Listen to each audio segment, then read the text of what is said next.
Do you feel lonely even though you are in a relationship?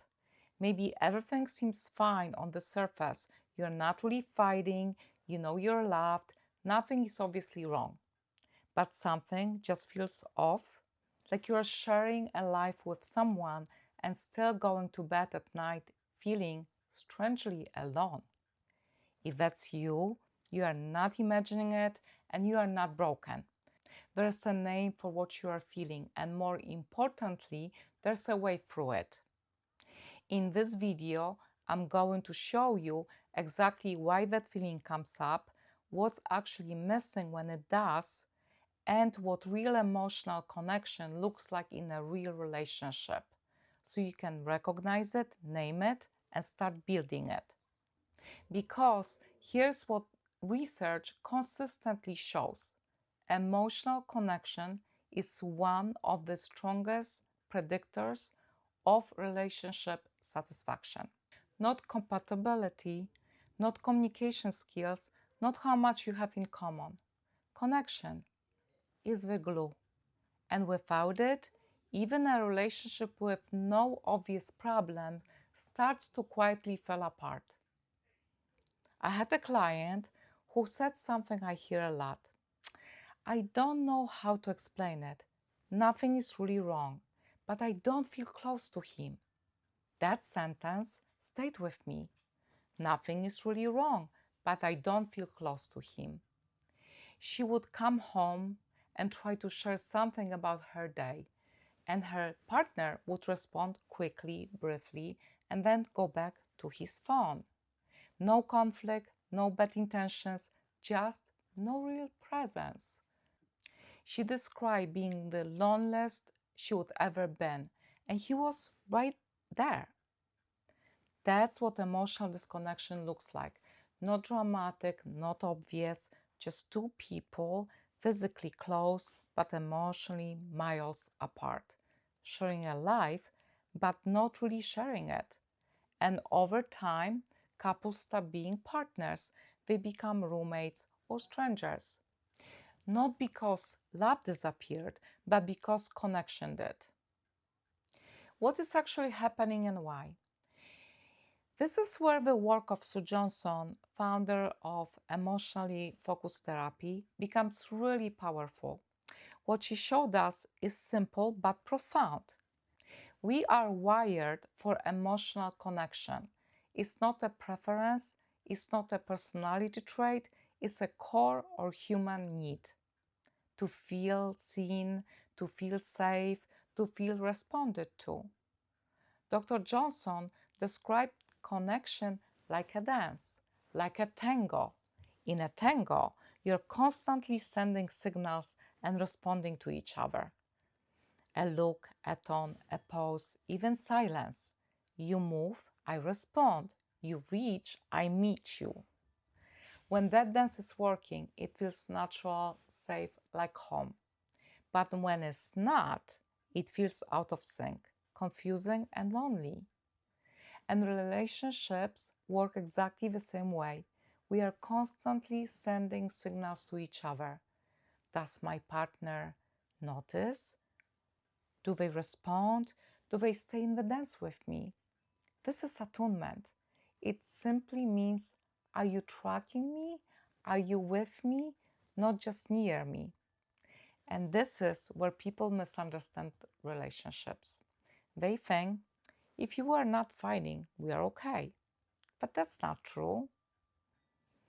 You can solve problems and still feel disconnected because solving problems isn't the same as dancing together. A relationship can be functional and still feel empty. You can manage a life with someone, pay the bills, raise the kids, keep the peace, and still go to bed at night feeling like something essential is missing. That something is the dance, the attunement, the sense that your partner is with you, not just near you. So what does that actually look like? What does real connection feel like in ordinary moments in a real relationship day to day? Because I think a lot of people don't know what they're missing until someone describes it. Connection is when you say something half formed and they understand it anyway. It's being in a bad mood and not having to explain yourself. They don't take it personally, they just stay close. It is sharing something that matters to you and having them actually engage with it, not nod and move on. They ask a question, they remember it later, they bring it up. It's the quiet moments, comfortable silence, small rituals that belong only to two of you. It's feeling I can be myself here, not the curated version, the full one. And when you have that, something in you relaxes, a tension you didn't know you were holding lifts. What happens when it is missing? When connection is absent, you start editing yourself before you speak, running your words through a filter. How will this land? Is this too much? Will this upset them? You stop reaching, not because you don't want to connect, but because reaching and not being met hurts. And so you go quiet. You both go quiet, and the distance grows. Not because anyone stopped loving each other, but because the dance felt out of sync, and neither person knew how to find it again. There are four things that build emotional connection in a relationship. The first is being known. Not known as in they know your schedule and your habits, known as in they know what scares you, what you want, what you're ashamed of, what lights you up. They hold the complicated version of you without needing you to be simpler.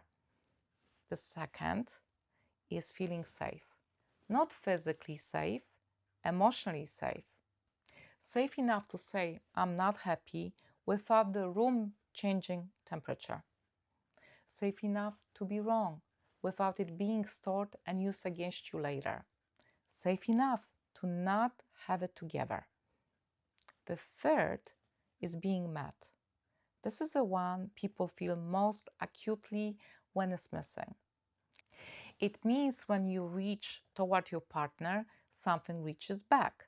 Not perfectly, not always, but enough. Enough that you don't stop reaching. The fourth is shared meaning. This is the quietest one. Is that private language you build together, the inside references, the rituals, the shorthand, the sense that your life have genuinely woven together. When those four things are present, you feel less alone in the world. Not because life gets easier, but because you feel accompanied through it. How to know if your relationship has this? Ask yourself, when something goes wrong, is your partner the first person you want to tell? Can you share something vulnerable without bracing for the response? Do you feel more like yourself in this relationship or less? When you reach emotionally, do they reach back? And honestly, when was the last time you felt truly close? Not happy, not comfortable, close. If those questions bring up discomfort, that's not a sign your relationship is broken, it's a signal. Something is asking to be addressed. What you can actually do? The first step is naming it, not as an accusation, not you never really listened to me, but as reaching. I've been feeling a little distant from you lately, and I miss you. That sentence is vulnerable. That's exactly why it works. The second step is creating real conversation, not logistics nor schedules, actually talking. Phones down, nothing to do. Ask your partner something you don't already know the answer to. What's been on your mind lately? What are you hoping for? What's something you haven't told me? And then stay with the answer. Don't fix it, don't rush past it, just be there for it. The third step is being willing to go first. connection often breaks down into a quiet standoff. Both people feeling unseen, neither one moving.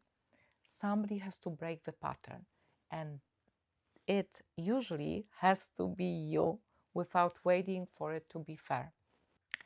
And if you tried all of this, if you are reached and being consistently met with nothing, if the distance has been there for years, that deserves more than small adjustments. Couples therapy isn't a last resort, it's a space to have a conversation that keep not quite happening with someone skilled at helping two people actually hear each other. Because the goal isn't just to feel less lonely. The goal is to feel found by the person who chose you. What I want you to remember is that loneliness in a relationship is painful in particular way because it carries the weight of expectation. This is the person who was supposed to make me feel less alone. But connection isn't a place you arrived at. It is something two people make over and over through small acts of courage. Reaching when you are not sure you will be met.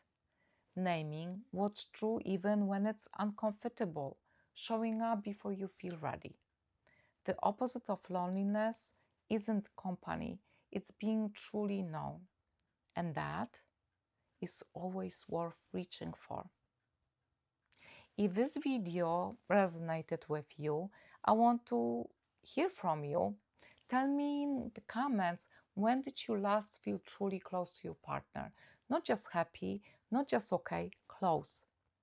Your answer might help someone else feel less alone. And if you know someone who needs to hear this today, share this video with them. Sometimes the most connected thing we can do is say to someone, I saw this and I thought of you. If you want to go deeper on emotional connection and relationships, subscribe. There's a lot of more coming. And if you're working through this yourself and want support, the link in the description is there for you. You are not as alone in this as it might feel.